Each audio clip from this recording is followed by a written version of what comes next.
தமிழ்நாடு மாற்றுத்திறனாளிகள் நலத்துறை மாண்புமிகு தமிழ்நாட்டின் முதலமைச்சருடைய துறையாக இன்றைக்கு சிறந்து விளங்கிக் கொண்டிருக்கின்றது. மாற்றுத்திறனாளர்களின் வாழ்வில் மறுமலர்ச்சியை உண்டாக்கும் நோக்கோடு இந்திய அளவில் வேறு எந்த மாநிலத்திலும் செயல்படுத்தாத திட்டங்கள் பலவற்றை மாண்புமிகு முதல்வர் அவர்கள் தொடர்ச்சியாக மாற்றுத்திறனாளர்களுக்காக செயல்படுத்தி வருகிறார்கள். அந்த வகையில் தமிழ்நாட்டில் மாற்றுத்திறனாளர்களின் மேம்பாட்டிற்கு அரசின் சார்பில் பல்வேறு வகையான நலத்திட்டங்கள் தொடர்ந்து செயல்படுத்தப்பட்டு வருகிறது.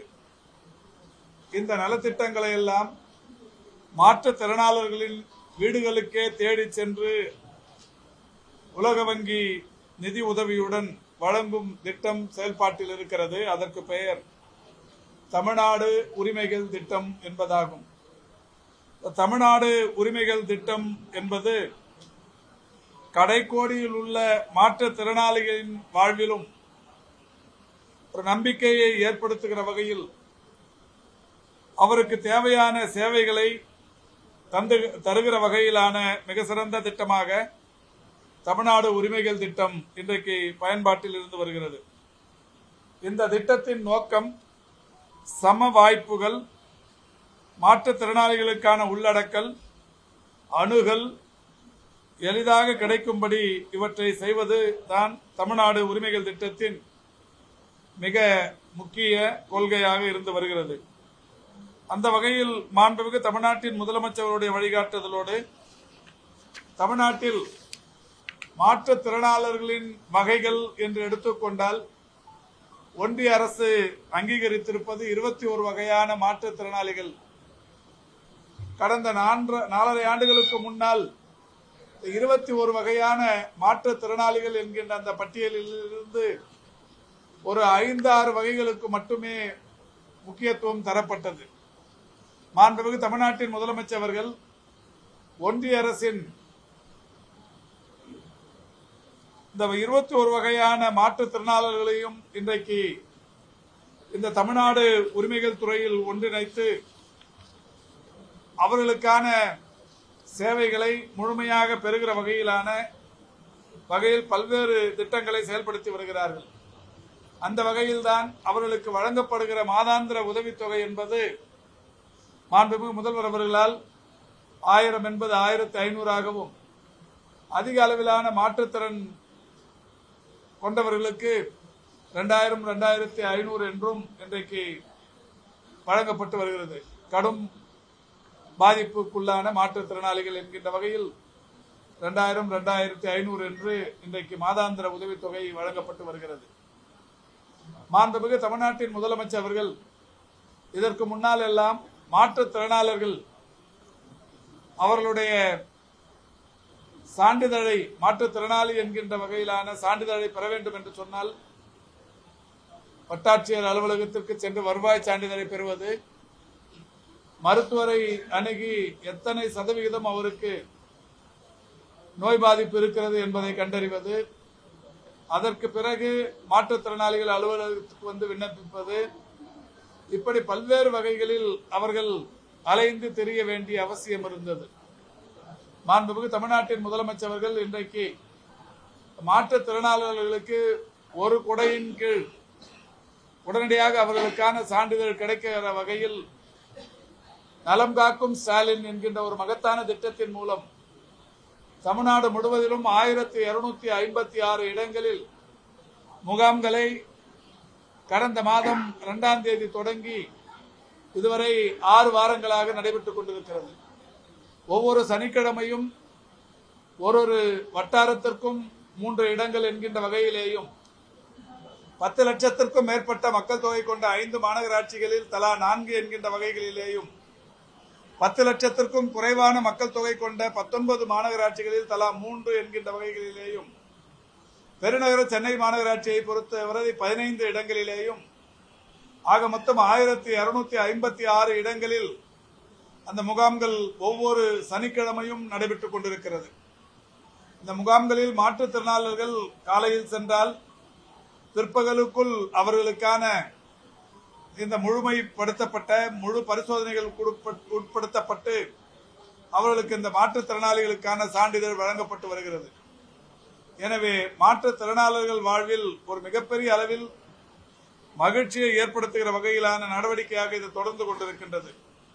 மாண்புமிகு முதல்வர் அவருடைய வழிகாட்டுதலுக்கு ஏற்ப இன்றைக்கு 21 வகையான மாற்றுத்திறனாளர்கள் என்று எடுத்துக்கொண்டால், கை கால் இயக்க குறைபாடு உள்ளவர்கள், அமில வீச்சினால் பாதிக்கப்பட்டவர்கள், மூளை முடக்குவாதம் கொண்டவர்கள், தொழுநோயிலிருந்து குணமடைந்தவர்கள், தசை சிதைவு நோய் உள்ளவர்கள், உயரம் குறைவான குள்ளத்தன்மை உடையவர்கள், கண் பார்வை குறைபாடு உள்ளவர்கள், காது குறைபாடு கேளாமை குறைபாடு உள்ளவர்கள், பேச்சுத்திறன் குறைபாடு உள்ளவர்கள், அறிவுசார் குறைபாடு உள்ளவர்கள், ஆட்டிசம், கற்றலில் குறைபாடு, மனநோய், நாள்பட்ட நரம்பியல் பாதிப்பு, திசு பன்முக கடினமாதல், நடுக்குவாதம், இரத்த அழிவு சோகை, இரத்த உறையாமை, அறிவாளுநர் இரத்த சோகை, பல்வகை குறைபாடு என்று 21 வகையான மாற்றுத்திறனாளிகள் இன்றைக்கு அடையாளம் காணப்பட்டு அவர்கள் அனைவருக்குமே இந்த தமிழ்நாடு உரிமைகள் திட்டத்தின் வாயிலாக அரசின் சேவைகள் முழுமையாக சென்றடைந்து கொண்டிருக்கின்றது.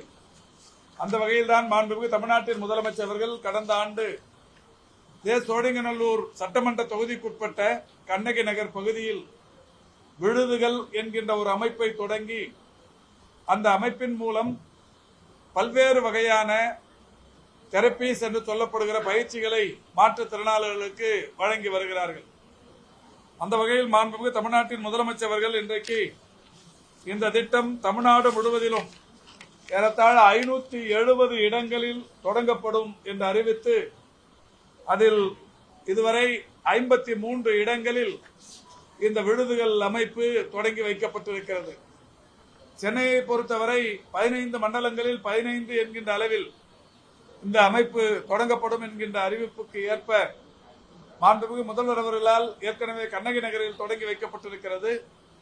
இன்று நானும் நம்முடைய தொகுதியின் நாடாளுமன்ற உறுப்பினர் அவர்களும், சட்டமன்ற உறுப்பினர் அவர்களும், மாவட்டத்தின் ஆட்சித்தலைவர் அவர்களும், இந்த மண்டலத்தின் வார்டு குழு தலைவர், அதேபோல் மாற்றுத்திறனாளிகளின் மாவட்ட அளவிலான அலுவலர் பெருமக்கள், மாநகராட்சியின் CHO, மாநகராட்சியின் துணை ஆணையர் உள்ளிட்டவர்கள் எல்லாம் கலந்து கொண்டு சென்னையின் 2வது விடுதிகள் மையத்தை இன்றைக்கு தொடங்கி வைத்திருக்கிறோம். இந்த 2வது மையத்தை பொறுத்தவரை இந்த பெருங்குடி மண்டலத்தில் ஏறத்தாழ ஒரு 1200 மாற்றுத்திறனாளர்கள் கண்டறியப்பட்டிருக்கிறார்கள். இந்த 1200 மாற்றுத்திறனாளர்களுக்கும் இங்கே அவர்களுக்குரிய சேவைகள் முழுமையாக வழங்கப்படவிருக்கிறது. நான் ஏற்கனவே சொன்னதைப் போல 570 இடங்களில் அமையப்படவிருக்கிற இந்த மறுவாழ்வு சேவை மையங்களில் 5700 முன்கள பணியாளர்கள் பணியாற்றிக் கொண்டிருக்கிறார்கள். அதோடு மட்டுமல்லாது இந்த ஒவ்வொரு மையத்திலும் 10 பிளாக் கோஆர்டினேட்டர்ஸ் என்று சொல்லக்கூடிய மண்டல ஒருங்கிணைப்பாளர்கள், கம்யூனிட்டி ரீஹாபிலிட்டேஷன் ஒர்க்கர் என்று சொல்லக்கூடியவர்கள் ஒரு 3 பேர், கம்யூனிட்டி ஃபெசிலிட்டேட்டர் என்கின்ற வகையில் ஆற்றுப்படுத்தினர் அதாவது கவுன்சிலர் போன்றவர்கள் ஏறத்தாழ 14 பேர் இந்த மண்டலத்தில் பணியில் இருக்கிறார்கள். இந்த 14 பேர் மட்டுமல்லாது தன்னார்வ தொண்டு நிறுவனங்களைச் சேர்ந்தவர்களும் தன்னார்வலர்களுமாக இணைந்து இந்த மண்டலத்துக்கு உட்பட்ட இந்த 1200 மாற்றுத்திறனாளிகளுக்கு அரசின் சேவைகள் மட்டுமல்லாது மனிதாபிமானத்தோடு அவர்களுடைய வாழ்வின் தரம் உயர்வதற்குரிய பல்வேறு சேவைகளையும் தர முன்வந்து இந்த அமைப்பு இன்றைக்கு தொடங்கி வைக்கப்பட்டிருக்கிறது. பெருநகர சென்னை மாநகராட்சியின் இந்த முயற்சி என்பது பாராட்டுக்குரியது. என்றாலும் அரசின் சார்பில் மாநகராட்சி நிர்வாகத்திற்கு ஒரு வேண்டுகோள் விடுத்திருக்கிறோம். அடுத்தடுத்த மையங்களை பொறுத்தவரை இன்னமும் சற்று கூடுதலான இடவசதியோடு, ஏனென்றால் ஒரு 1200 பேர் இங்கே பயன்பெறுகிற வரவிருக்கிற நிலையில் பயிற்சி மையங்கள் இன்னமும் பெரிதாக இருக்க வேண்டும் என்கின்ற வகையில் சொல்லப்பட்டிருக்கிறது. நம்முடைய மரியாதைக்குரிய மாவட்டத்தின் ஆட்சித்தலைவர் அவர்களும் மாநகராட்சியின் துணை ஆணையர் போன்றவர்களும் அடுத்தடுத்த மையங்கள் இடம் கண்டறிகிற போது அதற்கேற்ற வசதிகளோடு கண்டறிய இன்றைக்கு உறுதி பூண்டிருக்கிறார்கள்.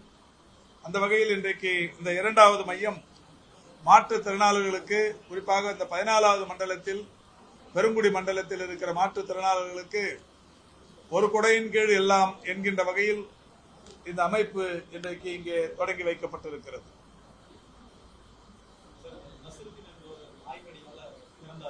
நேற்றுக்கு அது பேட்டி கொடுத்தாச்சுங்க. இல்ல நீங்க திரும்ப திரும்ப அந்த டைவர்ஷனுக்காக வேணாம். இது நல்ல செய்தி சொல்லியாச்சு.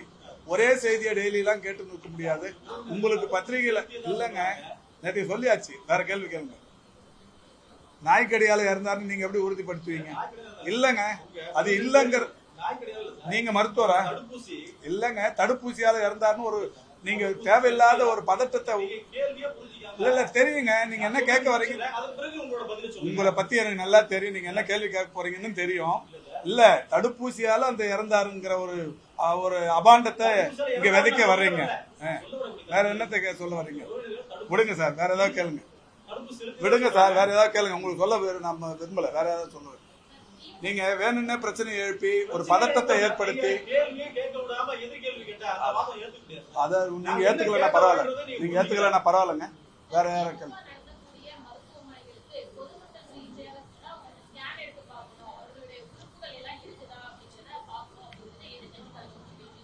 அவர் போய் முதல்ல பார்த்துட்டு சொல்லுங்க.